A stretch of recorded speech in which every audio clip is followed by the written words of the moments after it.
Muy buenas tardes a todos. El día de hoy hablaremos sobre la historia de la computación. Para ello hablaremos sobre sus diferentes temas que hablaremos el día de hoy, como por ejemplo software y hardware, procesadores y la tecnología de la información. Para empezar, ¿qué es una computadora?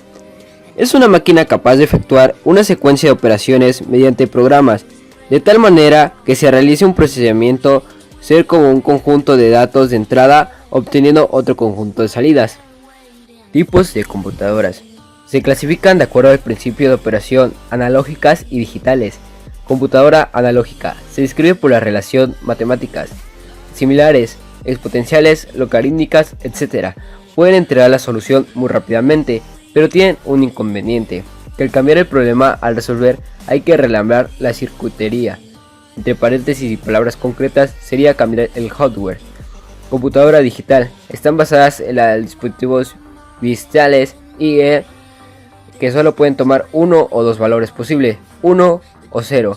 Tienen como ventaja el poder ejecutar diferentes programas para diferentes problemas, sin tener la necesidad de modificar físicamente la máquina. Bien, ya que sabemos que es una computadora y los tipos de computadoras que existen, ahora hablaremos un poco de historia. La primera computadora fue la máquina analítica, creada por Charles Babbage, profesor matemático de la Universidad de Cambridge del siglo XIX. La idea tuvo Charles sobre un computador nacido debido a la elaboración de tablas matemáticas. Era un proceso tedioso y propenso a errores. Primera generación. Esta generación había un gran desconocimiento de las capacidades de las computadoras. Esta generación abarcó la década de los 50 y se conoce como la primera generación. Estas máquinas tenían las siguientes características. Eran máquinas que estaban construidas por medio de tubos de vacío. Eran programadas en lenguaje de máquina.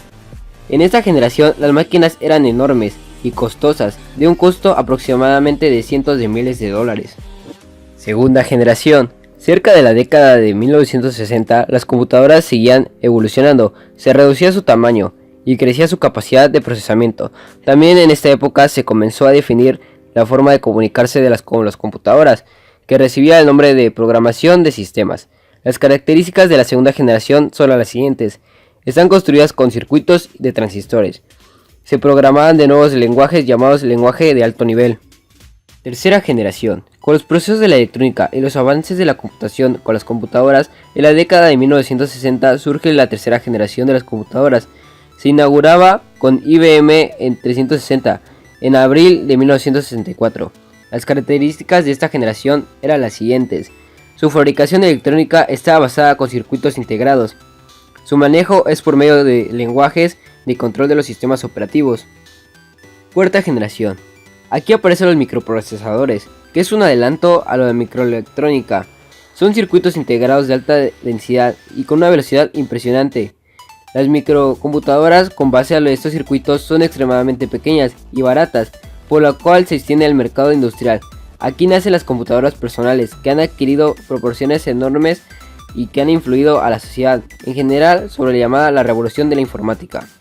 Quinta generación. En esta vista de la acelerada marcha de la microelectrónica, la sociedad industrial se ha dado la tarea de proponer también el desarrollo del software y los sistemas que se manejan en las computadoras.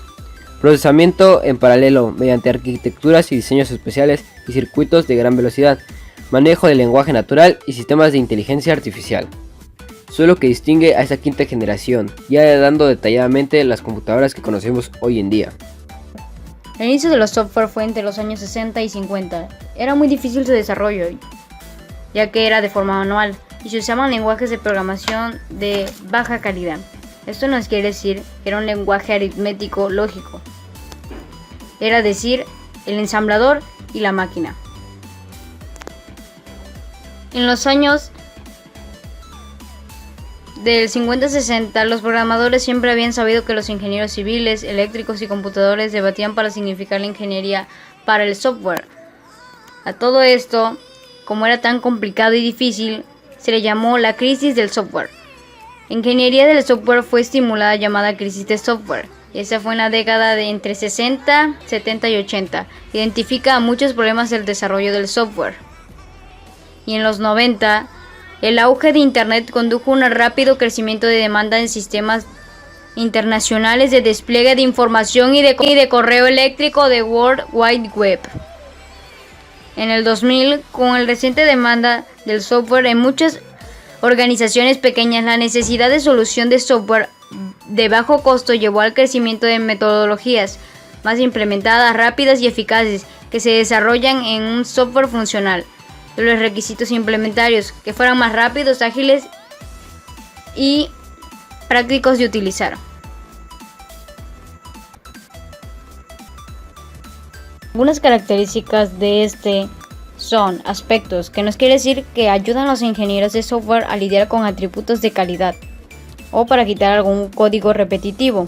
Que sea ágil. El desarrollo debe ser ágil en un software porque es la guía a los proyectos de desarrollo de software que evolucionan rápidamente con cambios y expectativas. Experimental.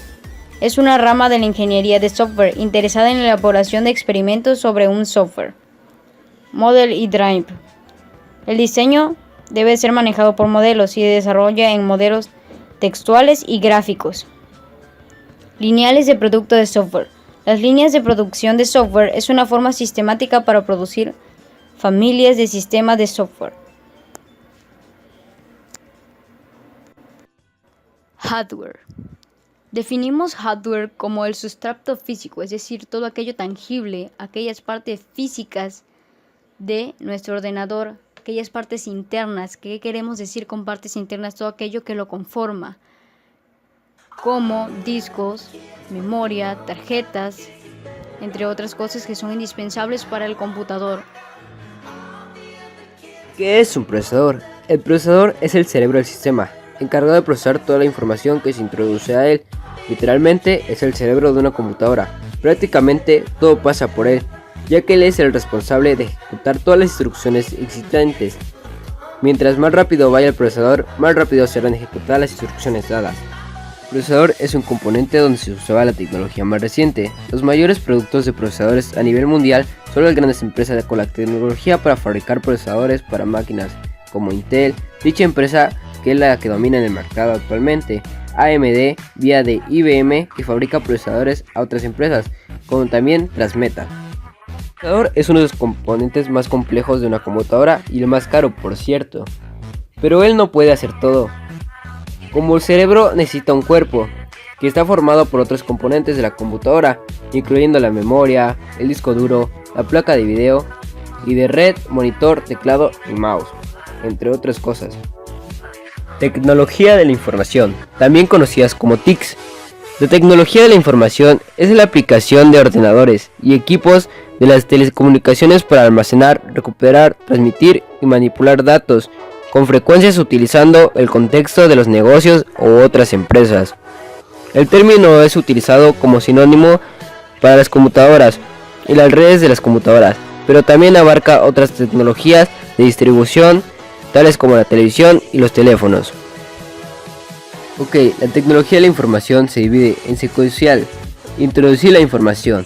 Para esto ocuparemos periféricos como el mouse, teclado, webcam o scan.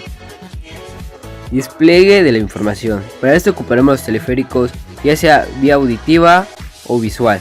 Vaya, ocuparemos la impresora, el monitor o bocinas. Análisis de la información.